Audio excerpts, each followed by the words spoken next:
حامد صاحب، ہمیں کس حد تک اطمینان رکھنا چاہیے کہ by the end of this week اور may be mid of the next week یہ جو سیز فائر والے معاملات ہیں یہ ہو جائیں گے؟ کیونکہ ہم دیکھ رہے ہیں کہ تمام ممالک کی اس کو بیک بھی حاصل ہو چکی ہے، سپورٹ ہے، خیر مقدم کیا جا رہا ہے، ویلکم کیا جا رہا ہے۔ اس کے ساتھ ساتھ ٹرمپ صاحب بڑے پر امید ہیں کہ وہ تو یہ کہہ رہے ہیں کہ ہفتے کو شاید وہ وزٹ بھی کریں مڈل ایسٹ کا۔ تو سیز فائر اب آپ کو نظر آ رہی ہے یہ جو پہلا فیز ہوا ہے اس کے بعد؟ دیکھیے آمنہ، میں سمجھتا ہوں بہت خوش آئند ہے یہ معاہدہ سیز فائر کا ہونا، اور اس کے اندر جو سب سے بڑی بات ہے وہ یہ کہ حماس نے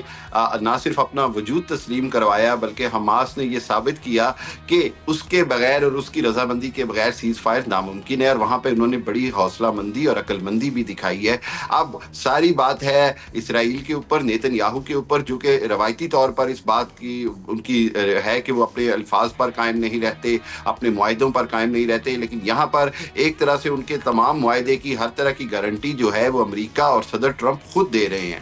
معاہدے کی حد تک بڑا خوش آئند ہے، 2000 مظلوم فلسطینی رہا ہوں گے۔ اس کے بعد دیکھیے جو 20 یرغمالی رہ گئے ہیں وہ آئے دن وہ روزانہ کی یا ہر ہفتے بعد کوئی نہ کوئی ایک جو ہے وہ اس میں سے مر رہا تھا، جان سے جا رہا تھا، اور وہاں پر حالات بدترین سے بدتر ہوتے جا رہے تھے۔ میں یہ سمجھتا ہوں کہ معاہدہ خوش آئند ہے، لیکن مجھے تمام ڈاؤٹس بالکل ہیں اسرائیل کے اوپر کہ وہ اپنے معاہدے پر عمل درآمد کرے گا یا نہیں، خصوصی طور پر فوجیں ہٹانے کا معاہدہ، خصوصی طور پر اپنی پوزیشنز پر واپس جانے کی بات، اور خصوصی طور پر کیا وہ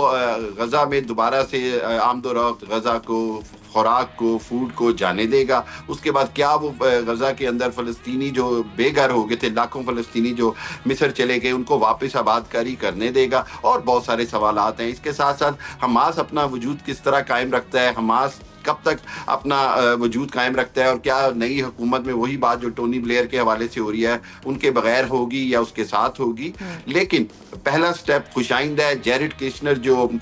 صدر ٹرمپ کے داماد ہیں، انہوں نے اس میں بڑا اہم کردار ادا کیا۔ اس کے بعد ترکیہ، سعودی عرب، قطر، ان سب نے کردار ادا کیا، اور میں یہ سمجھتا ہوں کہ یہاں پر ایک ہی بنیادی مقصد ہے، وہ یہ کہ آئندہ کے لیے ہر حالت میں اسرائیل کو روکا جائے کہ وہ کسی طرح بھی اس طرح کی جو ہے وہ غیر انسانی، لیکن وہاں سے ہم اسرائیل سے ابھی سے آوازیں اٹھنا شروع ہو گئی ہیں۔ وہاں کے جو فائنانس منسٹر ہیں بیزل اسموٹرچ، وہ یہ کہہ رہے ہیں کہ وہ کسی بھی قسم کی سیز فائر کی مخالفت کرتے ہیں۔ یہ اے ایف پی رپورٹ بالکل ایسے ہی ہے۔ دیکھیے 2 وزراء نے استعفے دے دیے ہیں اسرائیل کی نیتن یاہو کی کابینہ میں پچھلے 6 دنوں میں، اور دونوں کا موقف یہ ہے کہ جی ابھی اسرائیل کو سیز فائر نہیں کرنا چاہیے۔ اسی لیے نیتن یاہو کل اس کو اسرائیل کی پارلیمنٹ میں پیش کر رہے ہیں، اس منصوبے کو، کہ پارلیمنٹ کی منظوری کے ساتھ اس منصوبے پر عمل کیا جائے۔ اور یہ ایک بار پھر ایک رکھنا تو ہے، لیکن میں یہ سمجھتا ہوں کہ اگر اسرائیل اس کو منظور نہیں کرے گا تو پھر وہ جو امریکہ کی حمایت ہے اس کو بھی اس میں کمی کا سامنا کرنا پڑے گا، کیونکہ اب بہرحال حماس نے اور تمام جو فریقین ہیں انہوں نے بیچ میں پڑھ کے معاہدے کو ایک ایسی شکل دے دی ہے جس کے اندر میرا خیال یہ کہ سب کے لیے فیس سیونگ ہے، اور اگر اسرائیل اس کو نہیں مانتا، اسرائیلی کابینہ یا اسرائیلی پارلیمنٹ یا اسرائیلی اپوزیشن یا موجودہ حکومت، تو میرا خیال ہے اسرائیل کی عوام بھی ان کو جواب دہ کریں گے۔ خود جو ابھی آپ نے دیکھا کہ تل ابیب میں، یروشلم میں، بہرحال جہاں فلسطینیوں نے خوشی کا جشن منایا، وہاں پہ یرغمالیوں نے بھی خوشی کا جشن منایا ہے۔ یہ سچویشن تو نہیں بن سکتی کہ یہ ہاسٹیجز ریلیز ہوں اور اس کے بعد بنجامن نیتن یاہو صاحب بالکل پینترا بدلیں اور ایک نئی چال ہو ان کی؟ یہ اس طرح کی شک و شبہات بھی ہیں۔ آمنہ یہ تو میں نے میرا خیال پہلے بھی کہا، 20 نکات میں جو پہلے 4 نکات ہیں اسرائیل صرف اس میں انٹرسٹڈ ہے کہ وہ 4 نکات پورے ہو جائیں، باقی اس کا کوئی انٹرسٹ نہیں ہے۔ اور اس کے اندر جو سب سے اہم یہی ہے کہ جی اسرائیلی یرغمالی جو ہیں وہ رہا ہو جائیں۔ اور اس کے بعد مجھے بھی اس بات کا خدشہ ہے کہ نیتن یاہو کوئی بھی فالس فلیگ آپریشن کا بہانہ بنا لے گا، کوئی بھی چھوٹا موٹا کوئی قتل و غارت کرا کے۔ لیکن اس بار کیا امریکہ